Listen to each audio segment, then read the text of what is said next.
आपोलिया हिता जो असे जागता धन्य माता पिता तयाचिया पुढे कन्या पुत्र होती सासरी तयाचा हरिक वाटे देवा गीता भागवत करीती श्रवण अखंड चिंतन विठोबाचे पुढे कन्या पुत्र होती सात्विक तयाचा हरिक वाटे देवा तुका म्हणे मज घडो त्यांची सेवा तुका म्हणे मज घडो त्यांची सेवा तरी माझ्या दैवा पार नाही पुढे कन्या पुत्र होती जे सात्विक तयाचा हरिक वाटे देवा पांडुरंगा करो प्रथम पांडुरंगा करो प्रथम पांडुरंगा करो प्रथम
दुसरे जरा संतासिया दुसरे जरा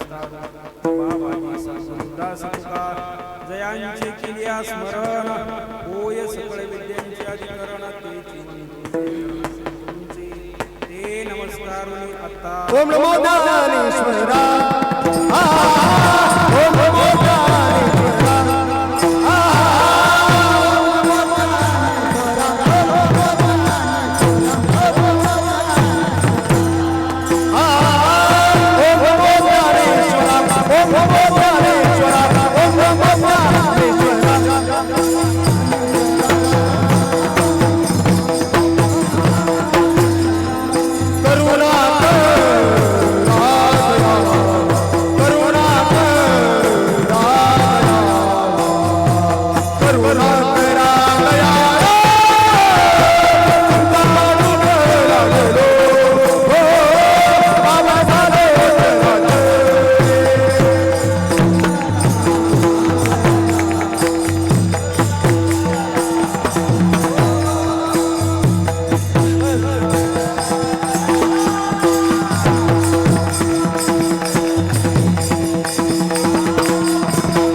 जेने पंढरी सारिकाची आपला धाम गाव केला वैकुंठारी श्री विठ्ठल सका साईरा जोडीला जो का भक्त विरक्त भूतळवटी विख्यात हा बोधला त्या श्री संत सद्गुरु मानकोजी चरणी साष्टांग मी गाथिला विठाला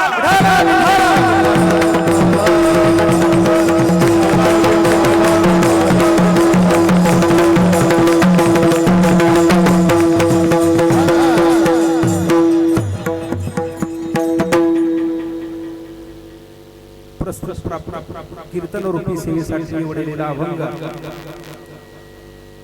श्रीमद श्री तुकोबराय यांचा 4 चरण पर अभंग सिद्ध साधू आणि संत महात्म्यांची याच्यामध्ये स्तुती केलेला हा अभंग. अभंग निवडण्याचं प्रयोजन आपल्या काळेगावचे सुपुत्र ज्ञानेश्वर कुबेर घायतिडक मेजर साहेब यांचा जी 20 वर्ष त्यांनी देश सेवेमध्ये मिलिटरी देश सेवेमध्ये सेवा केलेला हा निवृत्ती समारंभ व लोकसेवा आयोगाद्वारे दिलेल्या परीक्षेमध्ये त्यांनी गुणवत्ता प्राप्त करून महाराष्ट्राच्या सेवेमध्ये पुनर्गमन केलेला हा आजचा प्रस्थापित दिवस आहे. या दिवसाच्या अनुषंगानं त्यांनी केलेली सेवा त्या सेवेच्या निमित्तानं हा अभंग निवडलेला आहे.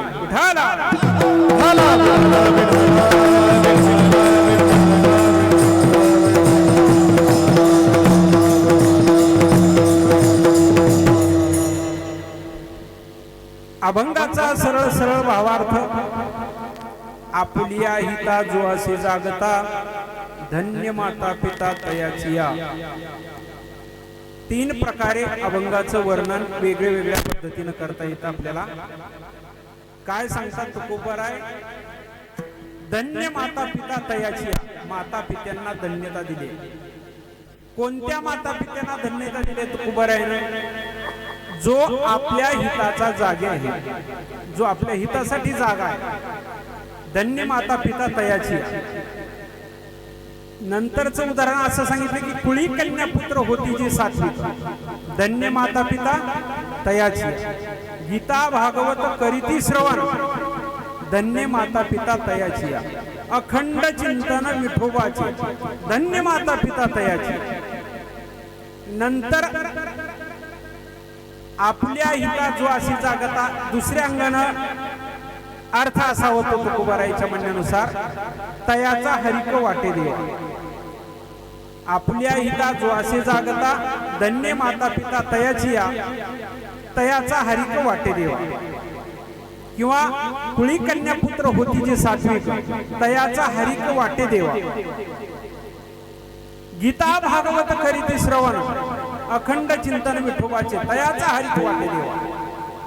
हा एक सरळ सरळ अर्थ झाला अभंगाचा. तिसरा अभंगाचा अर्थ असा होतो तुकोबारायच्या दृष्टिकोनातून की आपल्या हिता जो अशी जागता धन्य माता पिता तयाचिया, तुका म्हणे मज घडो त्यांची सेवा. कुणाची सेवा घडो म्हणते तुकोबाराय? की जे कुळी कन्या पुत्र सात्विक आहे त्यांची मज सेवा घडो. गीता भागवत करीती श्रवण त्यांची मज सेवा घडो. अखंड चिंतन विठोबाचे त्यांची मज सेवा घडो. हे एका दृष्टिकोनातून सांगितलं. हा झाला सरळ सरळ भावार्थ, अभंगाचा भावार्थ. पण आपल्याला अभंगाचा भावार्थ आणि मेजर साहेबांनी घेतलेल्या सेवेचा, समाज सेवेचा, राष्ट्र सेवेचा, याचा आपण अनुबंध चतुष्टय हे थोडक्या वेळामध्ये आपण लावणार आहोत.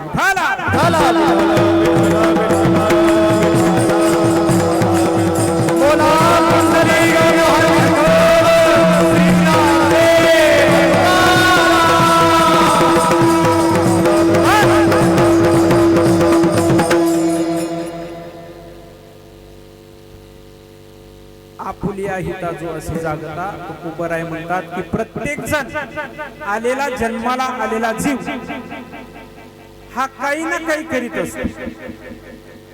प्रत्येक जीव जन्माला आलेला जीव ह्याची धडपड एका विशिष्ट असल्या स्पर्धेशी आहे. स्पर्धा कोणती आहे? तो लौकिक दृष्ट्या जागा आहे, पण आध्यात्मिक दृष्ट्या जाग होण्यासाठी हे आपल्याला संतच फक्त आपल्याला जाग करू शकतात. तुम्ही म्हणसाल आई वडील जाग करू शकत नाहीत का? आई वडील ही जाग करतात, पण आई वडील हे अभ्यासासाठी जाग करतील, भविष्याची चिंता म्हणून जाग करतील. परंतु आपल्याला असा एक वर्ग आहे तो संत वर्ग आहे. ते संत आपल्या हिताची तळमळ म्हणून जाग करतात.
आपण जागे आहोत, परंतु धन दारा पुत्र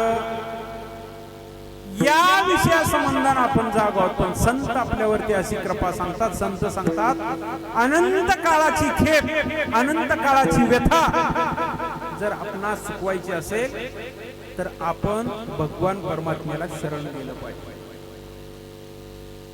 शरण गेलं पाहिजे भगवान परमात्म्याला. आणि त्याला शरण जाऊन आपण इहलोकीची यात्रा हे सुखरूप होण्यासाठी ती एकमेव साधन आहे.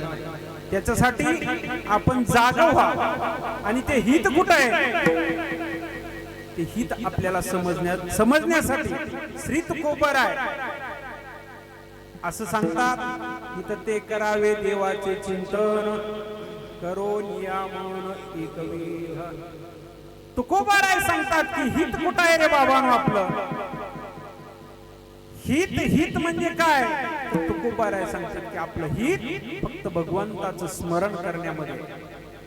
आणि आपण हित प्रपंचामध्ये जे मानतो, या प्रपंचामधून आपल्याला इहलोकीची यात्रा तिथपर्यंत जाईपर्यंत ते लागतंय नाही असं नाही. आपल्याला धन पाहिजे. धन कुठपर्यंत पाहिजे? धन हा एक पुरुषार्थच आहे. पण ते शेवटच्या अंत्ययात्रेपर्यंत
आपण इतकं मिळूनही आपण या धनाचा संचय फक्त आपल्या लागणाऱ्या भौतिक सुविधेसाठी करू शकतो. ते गरज आहे. परंतु ते धन जे आपल्याला परमार्थ हे महाधन जोडी देवाचे चरण.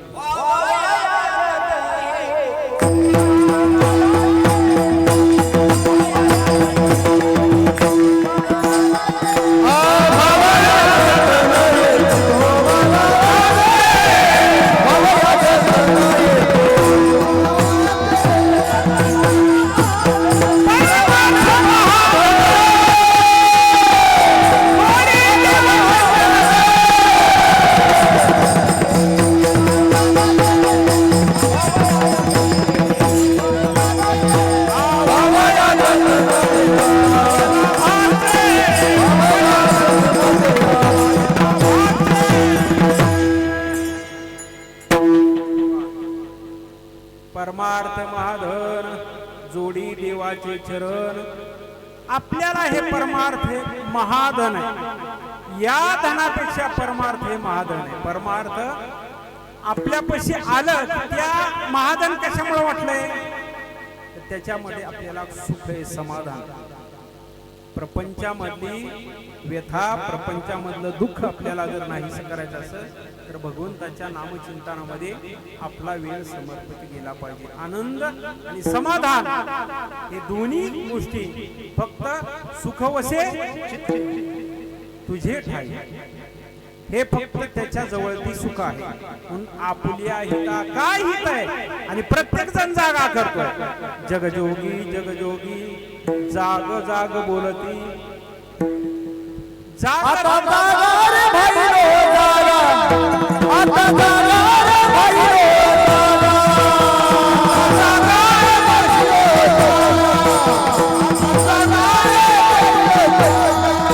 चोर निजल्या, चोर निजल्या, चोर निजल्या, निजल्या लोण्याला. आता जागा रे भाई रो जागा, आता जागा रे भाई रो जागा.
जगजोगी जाग जाग बोलती. बहुत दिवसा फेरा आला या नगरा. बहुत दिवसा फेरा आला या नगरा. 184 योनीमधून फिरत फिरत फिरत आपल्याला हा नरदेह सापडलेला आहे, मिळालेला आहे. आणि या नरदेहामध्ये येऊन जर आपण त्या भगवंतांचं जर चिंतन नाही केलं तर आपल्याला हा मिळालेला नरदेह फुकट वाया जाणार आहे. देवे दिला देव, देवे दिला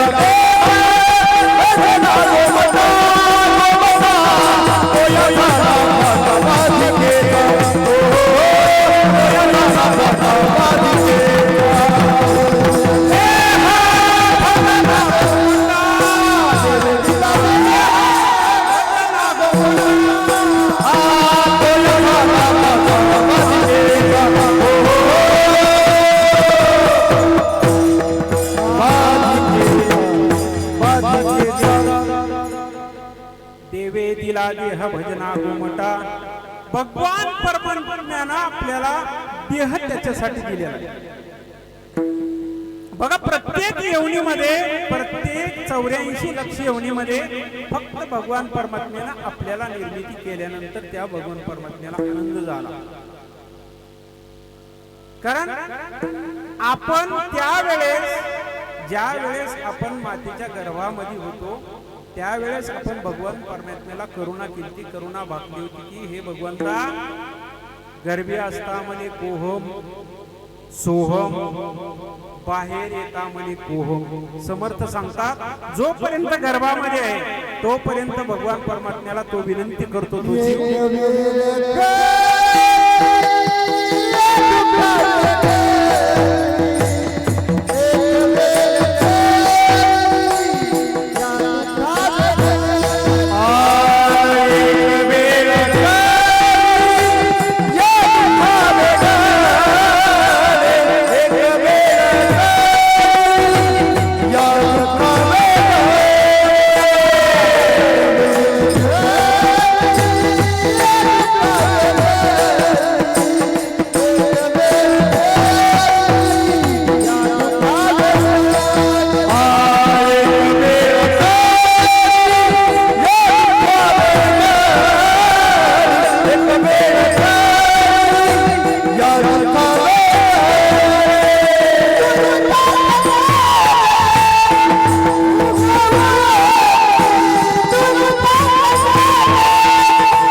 आठवीन पाय हा माझा नवस.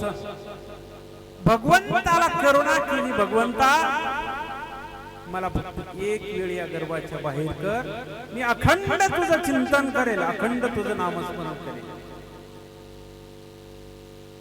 आणि नंतर बाहेर आल्यानंतर हा जीव या जीवाला मायेने स्पर्श केला.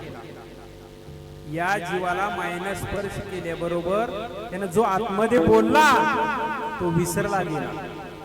मुक्त होता परिबळे झाला बद्ध, घेऊन या छंद माझे माझे माझे म्हणत म्हणत म्हणत हा वेष्टीला, हा जीव हा पूर्ण मायेच्या अधीन झाला.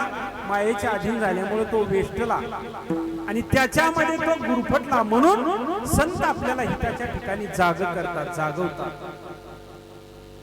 उठा, जागे व्हा, काय करा, नामघोष करा, नामघोष करा. या जीवनामध्ये इहलोकीमधले आपण फक्त त्याचं ममत्व सोडलं पाहिजे, संसार सोडला पाहिजे नाही म्हणले. माऊली सुद्धा म्हणले संपत्ती मधु सांडले कुरवंडी करू, संपत्तीतला मध सांडला पाहिजे, अहंकार गेला पाहिजे. आपल्या हिताच्या ठिकाणी आपण जागा असलं पाहिजे. जागा आपले काम, क्रोध, लोभ, मद, मत्सर आणि अहंकार या षडरूपापासून आपण सावध राहिले पाहिजे. त्याचे माता पिता धन्य आहे.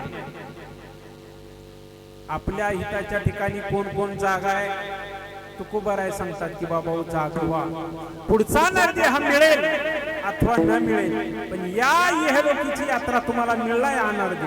हा नरदेह मिळण्यासाठी स्वर्गीची आम्हाला इच्छित अति देवा, मृत्यूलोकी व्हावा जन्मामा. हा मृत्यूलोकीचा देह मिळवण्यासाठी ब्रह्मादी इच्छा करतात की आम्हाला मृत्यूलोकामध्ये जन्म व्हायला पाहिजे. पण नामस्मरण करत असेल तर धन्य ते संसारी, दयावंत जे अंतरी. आपण या संसारामध्ये सुद्धा धन्यता आहे, पण तो संसार, आपला संसार हा दयेचा असला पाहिजे. आपला हा महाराष्ट्र देश, भारत देश, महाराष्ट्र राज्य हे दयेचा सागर आहे, संतांची भूमी. त्याच्यामुळं या भूमीमधून आपण कृपा, दया, क्षमा, शांती, त्याग, समर्पण या गोष्टीचं भांडार आहे हा देश. आणि हे आपण या इहलोकीच्या यात्रेमध्ये येऊन साध्य करायचं. हित आपलं काय ते ओळखलं पाहिजे. पुन्हा पुन्हा तुकोबाराय सांगतात की आपलं हित आपण समजलं, त्याचे माता पिता धन्य आहे. माता पिता धन्य आहे. अगोदर मातेला प्राधान्य आहे. म्हणजे सगळ्या माता मौलीला विनंती आहे की आपण आपल्या मुलांना सुंदर असं संस्कार केलं पाहिजे. त्याची जडणघडण लहानपणापासून होत असते. तसं पाहिलं तर ही काळेगावची नगरी हे उत्तम अशी पवित्र अशी संस्काराची नगरी आहे. आज आपण पाहिलं गावामध्ये ही खूप विचाराची कायापलट झालेली आहे आणि नवीन नवीन तरुण या उद्योग व्यवसायामध्ये येऊन अभ्यासाच्या क्षेत्रामध्ये आमचे ज्ञानेश्वर माऊली आहेत. मेजर साहेबांनी हा नवीन विचाराचा असा संदेश आपल्या या काळेगाव नगरीमध्ये पसरवलेला आहे. मेजर साहेबांची निवड झालीपासून सत्काराची परंपरा या अगोदरपेक्षा व्यापक पद्धतीने चालू झाली. त्या मुलींची निवड झाल्यानंतर तर त्या ग्रामपंचायतच्या समोर माणसं बसायला जागा नाही, एवढी तिचं स्वागत करण्यासाठी आमच्या त्या मुलींचं त्या रणरागिणीचं स्वागत करण्यासाठी ग्रामस्थ मंडळी एकोप्याने जमली. हे विचारधारा आहे. हे या ठिकाणी येऊन या भूतलावरती येऊन या आपल्या नगरीमध्ये येऊन आपल्या विचाराची व्यापकता उंची वाढवली पाहिजे. मग मी म्हणलं आपली संकुचित विचारबुद्धी हे दुःखाला कारण ठरते. आपल्या विचाराची व्यापकता विशालता खूप उंची मोठी असली पाहिजे. संकुचित विचार प्रवृत्ती नसली पाहिजे. माऊली म्हणले, मग आम्ही बोललो ऐकलं असेल, हे विश्वची माझी घर ऐसी मती जयाची स्थिर किंबहुना चराचर आपण झाला. माऊलींनी सांगितलं की हे विश्व माझं घर आहे. आपण काय समजतो? माझं घर म्हणल्याबरोबर माझं कुटुंब समजतो. माझं घर म्हणल्याबरोबर आपण आपला गाव समजतो, आपला तालुका समजतो, जिल्हा समजतो. परंतु माऊलींच्या विचाराची व्यापकता किती मोठे. हे विश्व आहे, हे विश्व माझं घर आहे. म्हणून आज त्या माऊलीला जगाची माऊली म्हणते. आपल्याला काही जरी दुःख यातना झाले तर आपण त्या माऊलीपाशी जातो. म्हणून माझ्या अनुभवानुसार आपण किमान ज्ञानेश्वरीचे 50 तरी 100 तरी ओव्या वाचत चला. माऊली आपल्याला तारणार आहे. का तारणार आहे? प्रत्येक ओवीमध्ये माऊलीने आपल्या जीवनाचा जगण्याचा संदेश दिलेला आहे. आपल्याला जीवन जगण्याचा संदेश या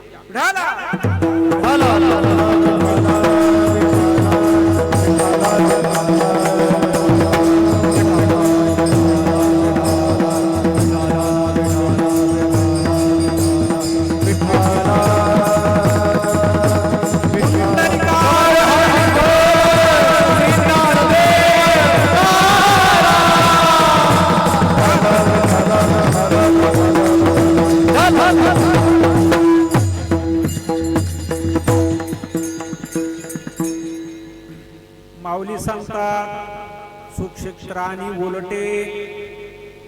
माऊलींची ओवी आहे का? काय सांगतात? माऊली म्हणतात सुक्षेत्र आणि उलटे बीजही पेरीजे गोमटे परी अलोट फळ भेटे वेळे की गा. एक ओवीचा अनुभव घ्या. नावा म्हणे ग्रंथ श्रेष्ठ ज्ञानदेवी. एक तरी ओवी अनुभवाल. अनुभव घ्यायचा आहे, नुसतं वाचायचं नाही. अनुभव अंतरंगामध्ये उतरला पाहिजे तर आपल्याला त्याची अनुभूती येणार आहे. परमार्थ हा नुसतं सांगण्याचा परमार्थ नाहीये. आमचे श्रीगुरु अण्णा सांगायचे परमार्थ हा चालण्यात बोलण्यात वागण्यात आला पाहिजे तर तो परमार्थ. नाहीतर निस्ती पोपट पंच उपयोगीची नाही. तसं माऊलींची ओवी ऐका.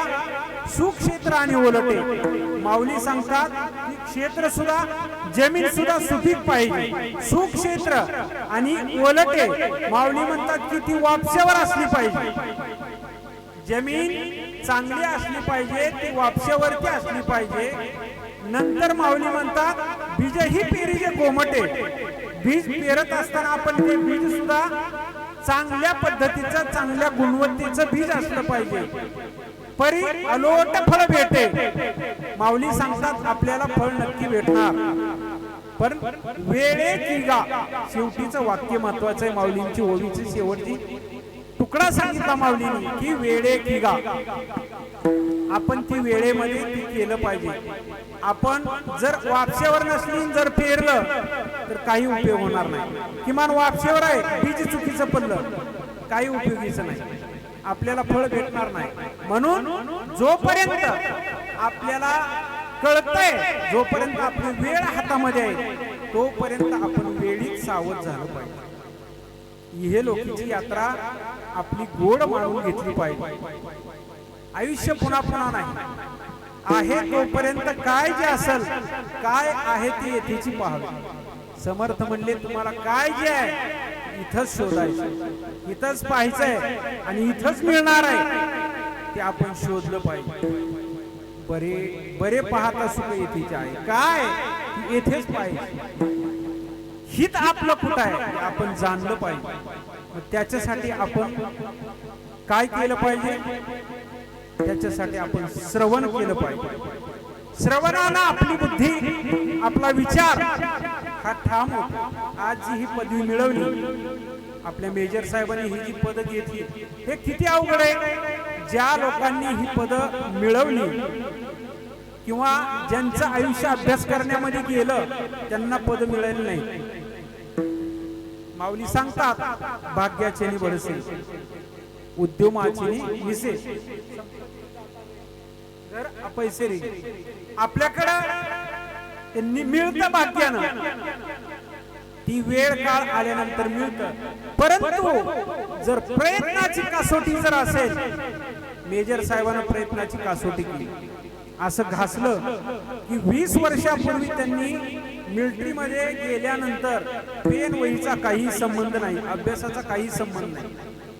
आणि जी विद्यार्थी 10-10, 15-15, 20-20 वर्ष पुण्या मुंबईला सारख्या चांगल्या व्हॅकेशन लावून अभ्यास करते, त्यांना याचं महत्व कळतं की मेजरनं कसं प्राप्त केलं. मेजर साहेबाला आम्ही रहस्य विचारलं, काय याच्या पाठीमागचं रहस्य? ती म्हणली, लय मोठी गुणवत्ता लागते याला, असं नाही. फक्त जी काय आहे टॅलेंट, ते छोटं छोटं मुद्दे आहेत, तेवढं फक्त अभ्यास केलं आणि ते स्मरण केलं की ते होऊन जातं. हे अवघड नाही. अनेकाला आम्ही त्यांचं मार्गदर्शन पर टिप्स सांगितले, काय मिळवणं अवघड नाही. मेजर म्हणजे सहज प्राप्त होत आहे. पण तो धडा, त्या धड्याचं उत्तर त्या धड्यातच आहे. त्या प्रश्नाचं उत्तर, जो प्रश्न काढलेला आहे त्या धड्यातच उत्तर आहे. अवघड आहे का? त्याचा फक्त सातत्यानं अभ्यास केला की ते सापडतं. किंवा तुकोबाराय म्हणतात, साध्य ते साध्य करिता सायास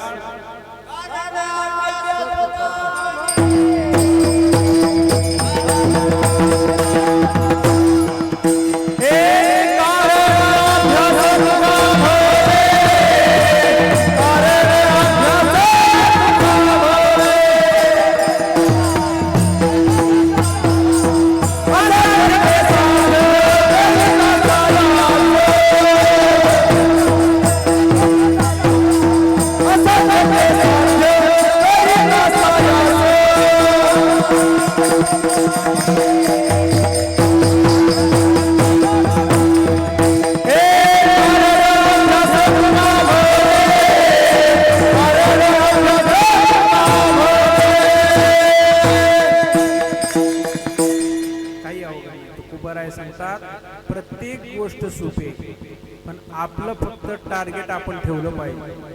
मला हा गोल अचीव करायचा आहे, मला इथपर्यंत जायचंय, मला असं व्हायचंय. आपण आपल्या मनामध्ये उद्दिष्ट ध्येय ठेवलं पाहिजे. मला एक दिवस चांगला माणूस बनायचा आहे.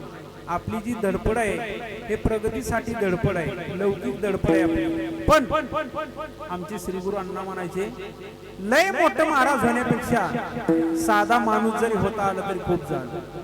माणसातला माणूस होणं खूप अवघड आहे. बहिणाबाईंची कविता आहे, मला मुलींनी छान कविता म्हणली बघा. अरे माणसा वेड्या माणसा, कधी माणसातला माणूस होशील तू? पता आलं पाहिजे आपल्याला माणसातला माणूस. आपली फक्त स्पर्धा आहे. आपल्याला फक्त वाटतं की मी किती मोठा आहे, मला काहीतरी येतं, मी कोणतरी एक कीर्तनकार आहे, मी एक प्रवचनकार आहे, मी एक गायक आहे. हा अभिमान, हा गर्व, हा सोडला पाहिजे महाराज. तर आपल्याला परमार्थ साध्य होणार आहे. समर्थ सांगतात, मी पणेविन साधन करू जाणे तोची धन्य. समर्थ सांगतात, मी पणा हा गेला पाहिजे. अभिमान गेला तुका म्हणे देव झाला, देव झाला तुका म्हणे देव झाला.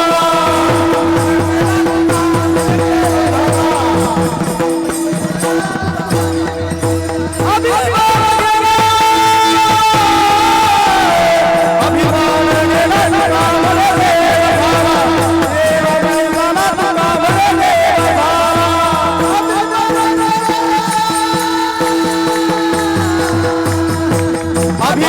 गेला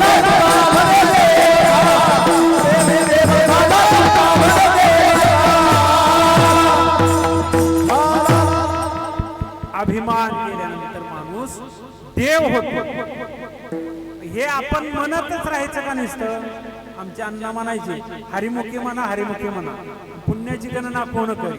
हे ज्ञानोबारायांनी आपल्याला सांगितलं की हरिमुखी म्हणा, पण आपण इतरांना सांगतो हरिमुखी म्हणा, हरिमुखी म्हणा. त्यांनी म्हणायचं कोणी म्हणलं पाहिजे. मना गुजरे तुझ प्राप्त झाले, परी पाहिजे अंतरी यत्न केले. आपल्याला ते गुज प्राप्त झालंय, त्याचा आपण यत्न केला पाहिजे, त्याची आपण भक्ती केली पाहिजे, त्याचे आपण नामस्मरण केले पाहिजे. पण हा अहंकार असा एक गुण आहे, तो अहंकार आपल्याला परमार्थाच्या आडी येतो, भक्तीच्या आडी येतो. नवल अहंकाराची गोठी विशेष न लगे, अज्ञानाच्या पाठी सज्ञानाच्या झोंबी कंठी, नाना संकटी नाचवी.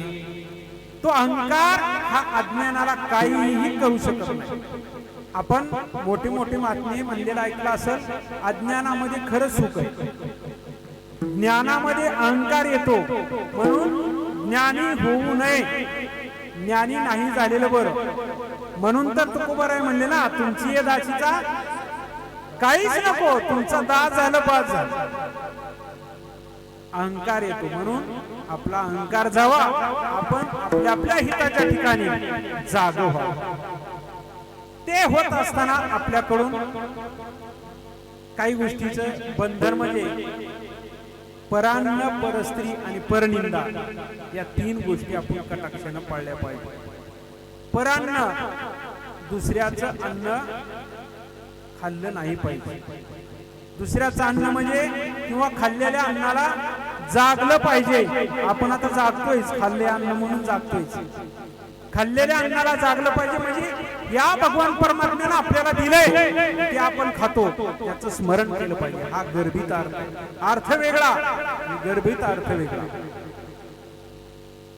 परान्न, परस्त्री, परस्त्री आपल्याला माते समान वाटली पाहिजे. आपला राजा शिवछत्रपती राजा धर्मवीर संभाजी राजा यांची शिकवण होती का ते छत्रपती झाले?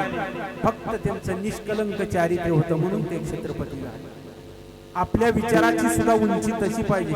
कोणत्याही क्षेत्रात काम करा, पण त्या क्षेत्रामध्ये असं प्रामाणिक काम करा की प्रत्येकानं म्हटलं पाहिजे तो माणूस म्हणजे देव माणूस आहे. आपल्या हातून कुठलंही दुष्कर्म होता कामा नये. कोणतंही क्षेत्र निवडा, प्रत्येक क्षेत्रामध्ये तुम्ही काम करताल ते क्षेत्र एक नंबर आहे, पण त्याच्यामध्ये तुमचं प्रामाणिक काम, मात्र प्रामाणिक सेवा पाहिजे. पण त्या सेवेच्या पाठीमाग स्वार्थ नसला पाहिजे. कर्मण्ये वादाकारीशे देवबाप्पा कथेला माफलिषु कदाचन. कुठलंही कर्म करा, पण त्याच्यामध्ये फलाची अपेक्षा ठेवू नका. कर्म करायचं म्हणून करा, सेवा करायचं म्हणून करा. म्हणून परस्त्री माते समान मानली पाहिजे. आपली ती आहे, आपली ती जनने, आपली ती लेक आहे, म्हणून आपण तिला आई मानलं पाहिजे. आपली नजर तिच्यावर आई म्हणून गेली पाहिजे. ही आपल्या देशाची शान आहे, ही संस्कृती आहे. परनिंदा, हे तिसरा मुद्दा सांगितला की परनिंदा हे वागत असताना, परमार्थ करत असताना हे सामुग्री आहे, या सामुग्रीवरती आपण चाललं पाहिजे तर आपला परमार्थ सुखरूप होतो. काय सांगितलं की परनिंदा, निंदा कशामुळे होते महाराज? एक निंदा अज्ञानामुळे होतो, एक निंदा अज्ञानामुळे होतो, एक निंदा गैरसमजूत झाल्यामुळे होतो, आणि एक निंदा, तिसऱ्या प्रकारची निंदा जी आहे ती ईर्ष्या झाल्यामुळे होतो. आपल्या पुढी कोणतर जातोय, आपल्यापेक्षा बुद्धीनं पोरं कोणतर जातोय, कुठल्या ना कुठल्या अनुषंगाने, कुठल्या ना कुठल्या स्वरूपानं त्याला कसं म्हणून निंदा करतो. पहिली निंदा जी असते महाराज, ते अज्ञानातली निंदा माफ होऊ शकते. कारण ज्यावेळेस त्याला समजल की यांचा हेतू शुद्ध होता बोलण्याचा, यांचा हेतू हा प्रांजळ होता, यांचा हेतू हा निर्मळ होता, त्यावेळेस तुम्ही म्हणू शकता माझ्याकडून चूक झाली, माफ करा. गैरसमजुतीमुळं झालेलं देखील आपलं माफ होऊ शकतो. पण ईर्ष्या कधीही कोणाबद्दल बाळगू नका. जे भगवंतानं तुम्हाला दिलंय ते तुम्हाला दिलंय. आणि मी असं म्हणतो, प्रत्येक व्यक्तीला शक्ती रूपानं काही ना काही अंश भगवंताने एक गुण दिलेला आहे, त्या गुणाची तुम्ही वृद्धी करा, ईर्ष्या बाळगू नका. तुमच्या गुणामध्ये एक टॅलेंट आहे, त्याच गुणाला तुम्ही खतपाणी घाला, प्रामाणिक, नक्की उन्नती भरभराटी पीक असं भरभरून येणार आहे. पण तुम्ही जर स्वार्थकट गाठला, काहीतरी पळवाट शोधली, नाही होणार. तुम्हाला वाटलं मी एक नंबरचा आहे, मी काहीतरी दाखवेन, मला काहीतरी मिळावं, जगानं माझ्याकडे बघावं, मला वाहवा करावी, मला पद मिळावा, मान मिळावा, प्रतिष्ठा मिळावी, काही नाही. प्रारब्धाची जोडे धन, प्रारब्धाची वाढे मान. मान हा प्रारब्धानं मिळत असतो, धन सुद्धा प्रारब्धानंच मिळत असतं. म्हणून आपण भगवंताचं स्मरण करायचं आणि त्याच्यासाठी आपण हे जे सगळं सांगितलंय याच्यासाठी आपण फक्त हिताच्या ठिकाणी जागा जायला पाहिजे. तो खूप बरं आहे. पहिल्या चरणाच्या अभंगामध्ये चरणामध्ये आपुलिया हिता दोसे सवेता,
आपुलिया हिता दोसे धन्य माता पिता तयाचिया, कुळी कन्या पुत्र होती जी सात्विक, तयाचा हरिक वाटे देवा.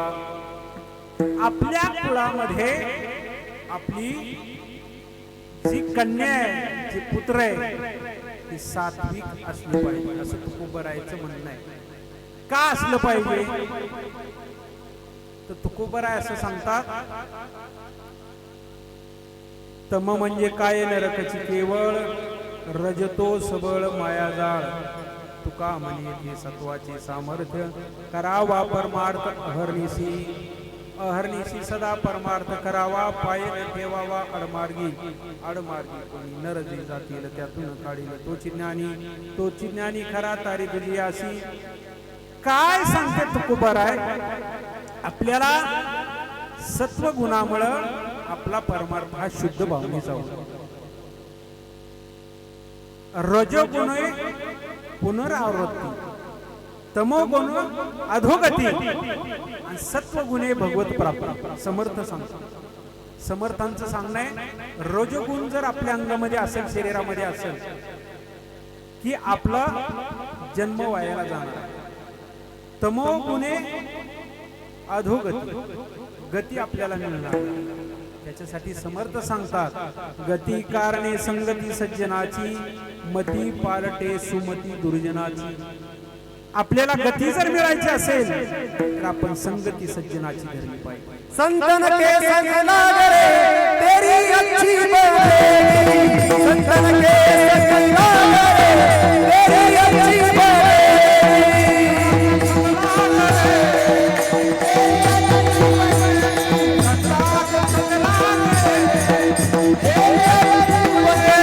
ध्रुवजी की बन गई, सुदावजी की बन गई,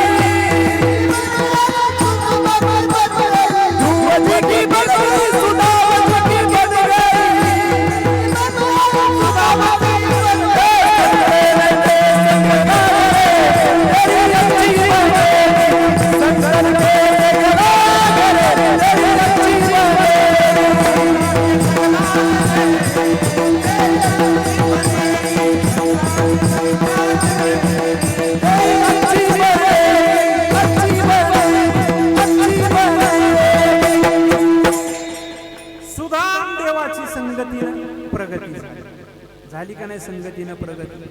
संताचे संगती मनोमार्ग गती, आकळा वा श्रीपती येणे पंथी. म्हणून आपण संगती सज्जनाची धरली पाहिजे. शहाणाचा चाकूर व्हावा अशी मन आहे आपल्याकडे. म्हणून आपण नेहमी संतांची संगती धरावी. ह्याच्यासाठी सात्विक पाहिजे आपल्या कुळामध्ये. याचं महत्व महाराज ज्यावेळेस तुम्ही शेवटच्या अंतिम टप्प्यामध्ये असतात त्यावेळेस तुम्हाला कळतं की आपली मुलं कशी असावी. ज्यावेळेस मुलं बाळा आपल्याला सांभाळणं गेली की मग आपल्याला वाटतं की नसल्याला बरं असं वाटतं. पण जोपर्यंत आहे तोपर्यंत जर त्याला आकार दिला असता, त्याला जर शिक्षण दिलं असतं, त्याला जर संस्कार दिला असतं तर खूप छान झालं असतं. म्हणून आमच्या नरहरी रायाची खूप मोठी शक्ती आहे काळेगावच्या या नगरीमध्ये. आमच्या इथं जवळ 90% हरिदास आहेत. याचा आम्हालाही सार्थ अभिमान आहे.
आपला ही भूमी आहे, ही नररायाची भूमी, पवित्र अशी पावन भूमी. काही ठिकाणी क्षेत्र आहे तर काही ठिकाणी तीर्थ नाही, आणि काही ठिकाणी तीर्थ आहे तर काही ठिकाणी क्षेत्र नाही. पण ही भूमी अशी आहे तिथं क्षेत्रही आहे आणि तिथं तीर्थही आहे. पवित्र अशी तीर्थ भोगावती माईच्या नदीनं वाहते आणि त्या तीरावरती पवित्र अशी श्री लक्ष्मी नरसिंहाचे देवस्थान. म्हणून आमची नगरी हे पावन भूमी आहे. इथला तरुणही सक्षम आहे, तरुणही जागरूक आहे आणि आमच्या लेकीही जागरूक आहे. सुंदर आहेत महाराज, संस्कारानं परिपूर्ण आहे. इतरांसारखं नाही, पण इथल्या काळेगावच्या नगरीचं वैशिष्ट्य आहे. आमच्या इथला माणूस, इथला मुलगा आज साधी परीक्षा देऊन महाराज एमपीएससी मध्ये गुण. काही काहीचे विद्यार्थी भेटल्यानंतर सांगतात की आम्ही 5-5 वर्ष झालं पुण्याला रूम करू नये, आमचा नंबर लागला. पण घासल्यानंतर होत प्रगती होते, पण कास अभ्यासाची धरली तर आणि शुद्ध अभ्यास केला तर आपल्याला हे घडू शकतं. परमार्थामध्ये तेही घडू शकतं आणि प्रपंचामध्ये तेही घडू शकतं. परमार्थ आणि प्रपंच हे दोन्ही बाजूच्या नाण्याच्या बाजू आहे. आपण त्याच्यासाठी याची गरज आहे आणि याच्यासाठी त्याची गरज आहे. म्हणून आपण आपले कन्या पुत्र हे सात्विक झाले पाहिजे याचा आग्रह धरा. म्हणून प्रत्येक वर्षी आम्ही सप्ताहामध्ये किमान 5-25 तर माळकरी करत असतो. संकल्प असतो. जन्मकाळ ज्या दिवशी असतो त्या दिवशी माळा आणून ठेवलेल्या असते. ज्याला घालायचे त्यांनी घाला. का तर आपल्या गावामध्ये जी मेजॉरिटी आहे परमार्थाची ही वाढली पाहिजे, संख्याबळ वाढलं पाहिजे. आणि त्याच्यामुळं आपल्याला विचारांची प्रगल्भता निर्माण होते. त्याच्यासाठी आपली मुलं सुद्धा सात्विक पाहिजे आणि त्याचा आनंद भगवान परमात्म्याला होतो. जे काय आवडते भगवान परमात्म्याला, समर्थ सांगतात की देवास जयासी अत्यंत प्रीती आपण वर्तावे तेने रीती येणे करता सख्य घडेने मस्त. समर्थांनी सांगितलंय देवाला कशाची आवड आहे, देवाला काय आवडतं, देवाला त्याचं नाम आवडे देवासी प्रकार तुळशी माळ गळा गोपी चंदन टिळा हृदयी गळबळा वाचा. आपल्या गळ्यामध्ये पवित्र अशी तुळशीची माळ असावी, नसेल तर घालून घ्या. पवित्र देह करायचा असेल तर काय सांगता येत नाही कधी निरोप येईल. आपल्याला किमान गावातून वाजवी तर नेते. शेवटची ही माळ आपल्या बरोबर येणार आहे, बाकी सगळं काढून घेणार आहे, पण हे पवित्र अशी तुळशीची माळ कुणीही काढून घेणार नाही. तो हरिदास होता. म्हणून आपल्या घरामध्ये वारकरी जन्माला आला पाहिजे. आपलं घर हे पवित्र असं झालं पाहिजे. वारकरी म्हणून आपण त्या जन्माला आलं पाहिजे आणि वारकरी म्हणूनच मेलं पाहिजे, अशी आपली विचाराची संगती असली पाहिजे. म्हणून तुकोबाराय दुसऱ्या चरणामध्ये सांगतात की कुळी कन्या पुत्र होती जे सासू. कुळी कन्या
आनंद होतो.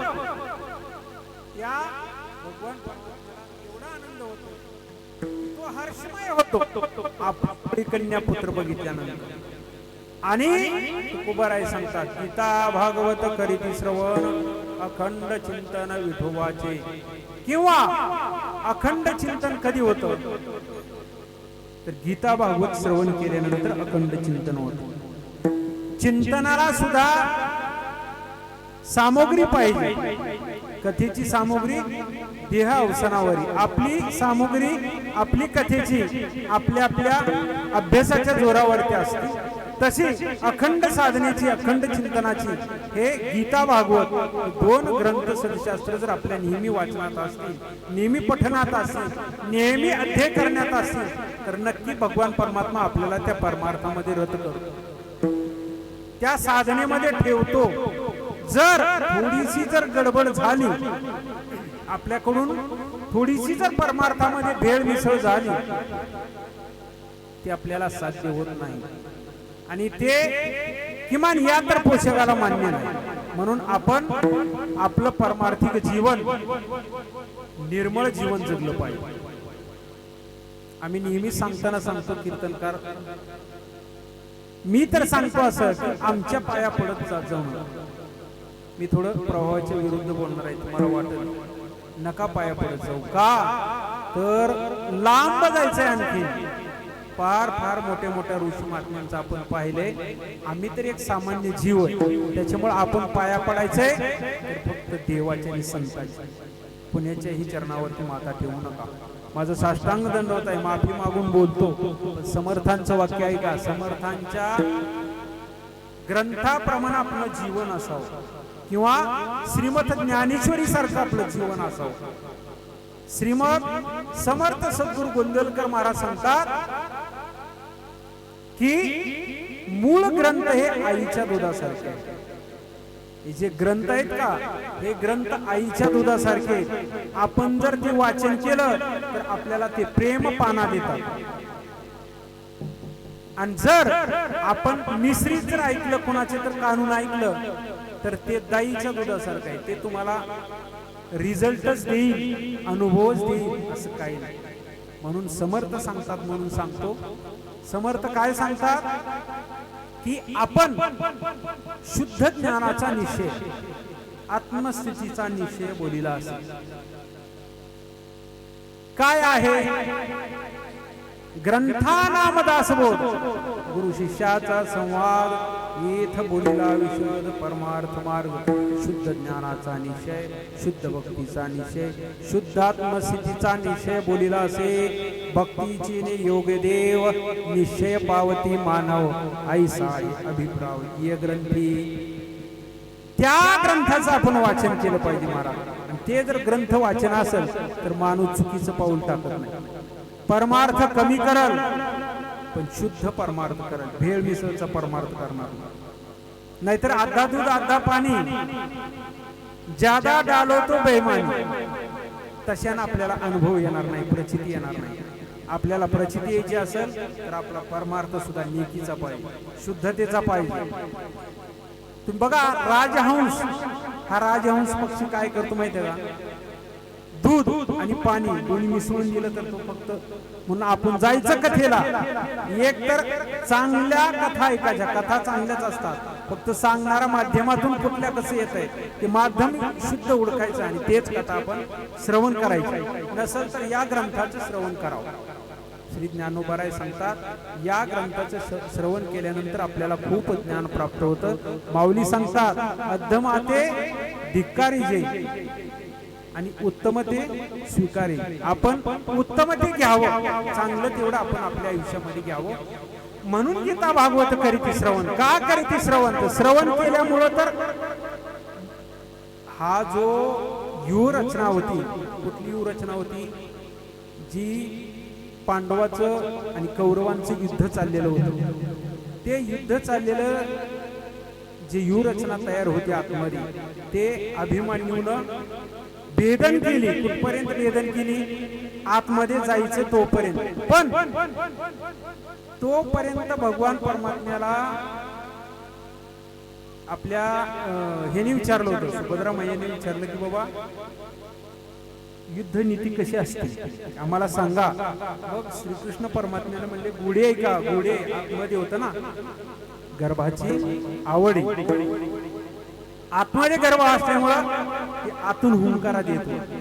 पण सांगत असताना कसं करायचं, कसं शेदायचं, व्यूहरचना कशी असते, गोल कडं घातल्यावर कसं असतं, आतमध्ये कसं जायचं असतं, ते पूर्ण ज्ञान अभिमन्यूला होतं.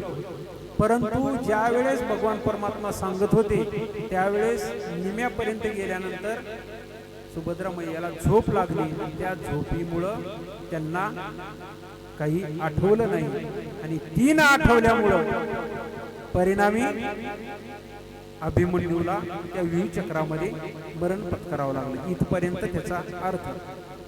का? तर हे श्रवण केल्यानंतर आपल्याला ज्ञान मिळतं, पण सातत्य पाहिजे. आपण परमार्थामध्ये, मी म्हटलं ना, परमार्थामध्ये सातत्याला खूप किंमत आहे. आमचे श्री गुरु हिंगे महाराज बोलून घेऊन म्हणले, चांगलं लाभलंय तुम्हाला, पण हे टिकवा. किंवा समर्थ सद्गुरु बुद्धेलकर महाराज म्हणतात, परमार्थामध्ये मिळवण्यापेक्षा मिळालेलं टिकवणं ह्याला खूप मोठी किंमत आहे.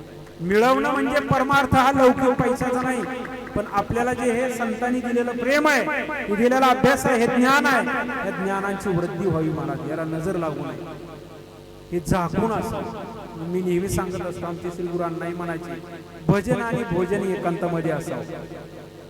आमचे गुरु म्हणायचे, खूप ज्ञान मिळलं महाराज आम्हाला गुरु. कसं असावं भजन? महाराजांना माहित आहे, यांचा खूप सहवास लागला तुम्हाला महाराजांचा. भजन आणि भोजन एकांतामध्ये असावं, त्याचा नजर लागतो. कारण सत्कर्माला विघ्न जास्त असतात.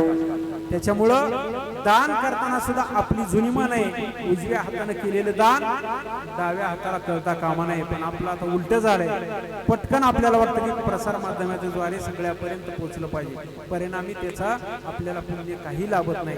म्हणून आपण सांगायचा उद्देश एवढा, गीता भागवत करीत श्रवण, भागवतासारखं श्रवण करावं. भागवत हे काय सांगतं महाराज, भागवत हे कसं मरावं हे भागवत सांगतं, आणि कसं जगावं हे गीता सांगतं. गीता भगवान परमात्म्यानं अर्जुनाला त्याच्यासाठीच बोध केला. आगा स्वकर्म कुसुमाची विरा, पूजा केली होय अपरातोषाला. आपलं जे कर्म भगवंताने आपल्याला दिलेलं आहे, कुठल्याही कर्मामध्ये मग मी सांगितलं तसं आपल्या कर्मामध्ये आपण प्रामाणिकपणे राहू. कर्म म्हणजे तर काय, स्वामी काज गुरु भक्ती, पितृवचन सेवापती. स्वामीची गुरुभक्ती म्हणून स्वामीची काज धरून गुरुभक्ती करायची, पितृवचन वडिलांचं वचन पाळायचं, आणि पतीची सेवा करायची. स्त्रीचा धर्म काय, पतीची सेवा करणं हा स्त्रीचा धर्म आहे.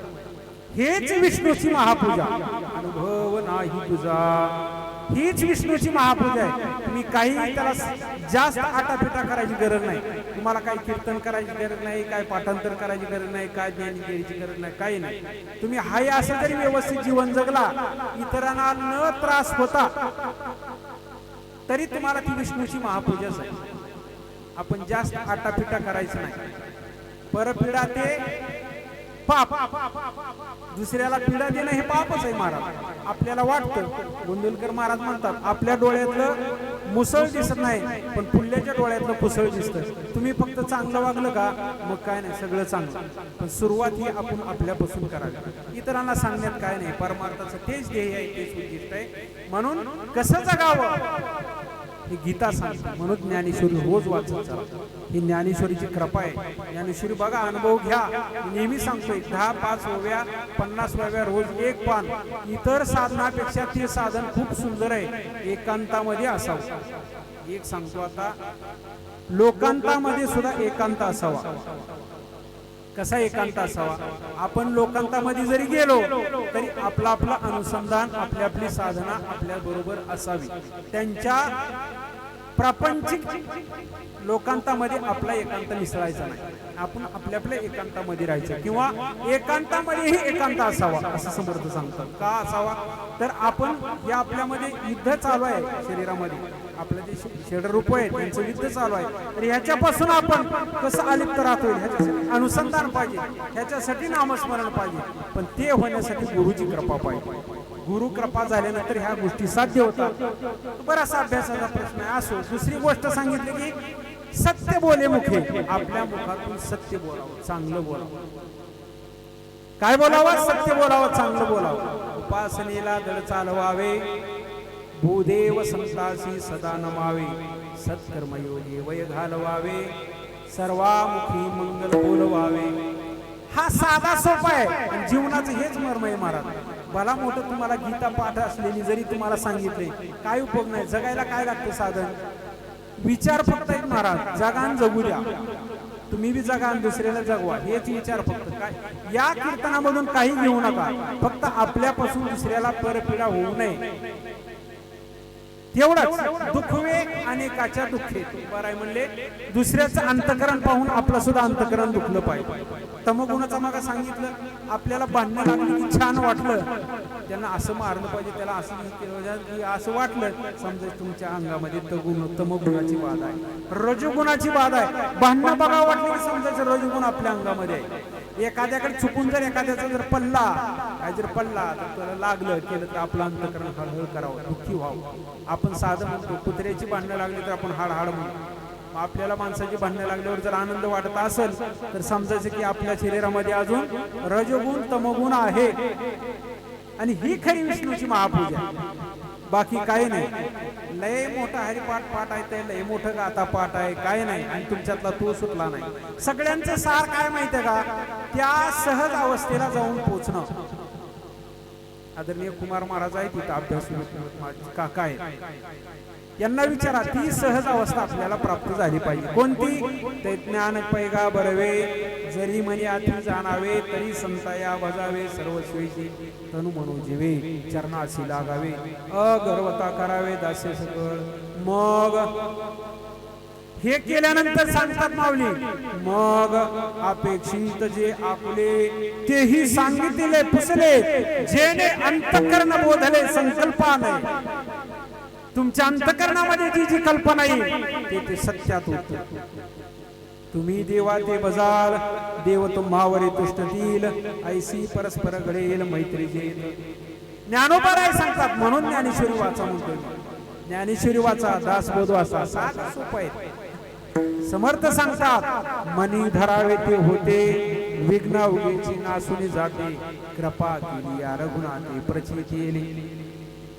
आमच्या दासबोधाची वही पाठ आहे, त्यांच्या बऱ्याच जणांचा दासबोध पाठ आहे, मनाचे श्लोक पाठ आहे. तुमच्या सगळ्यांच्या चरणी साष्टांग दंडवत जय सर.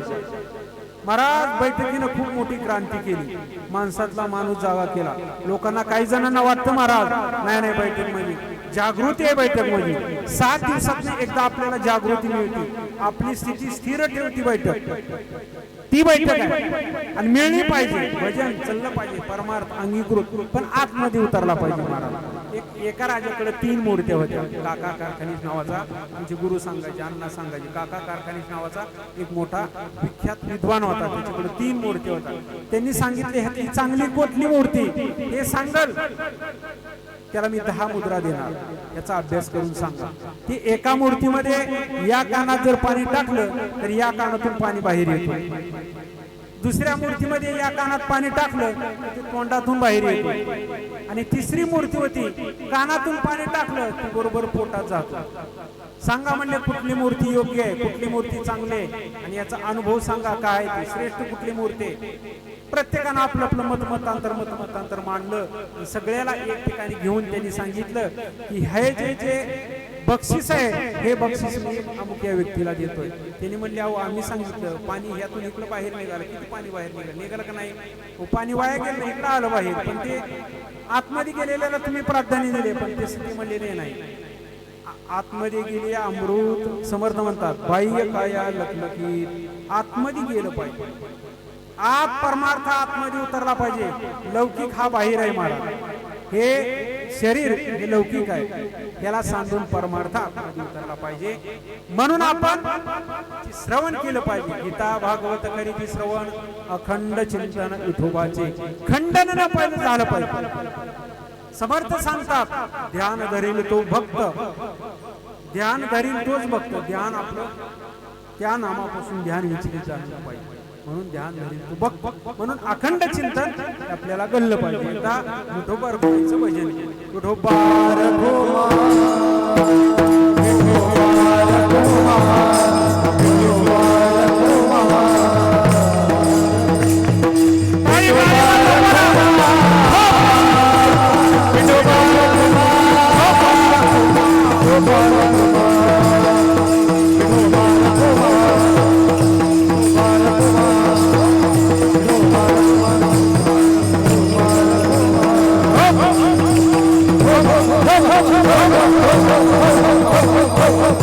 हो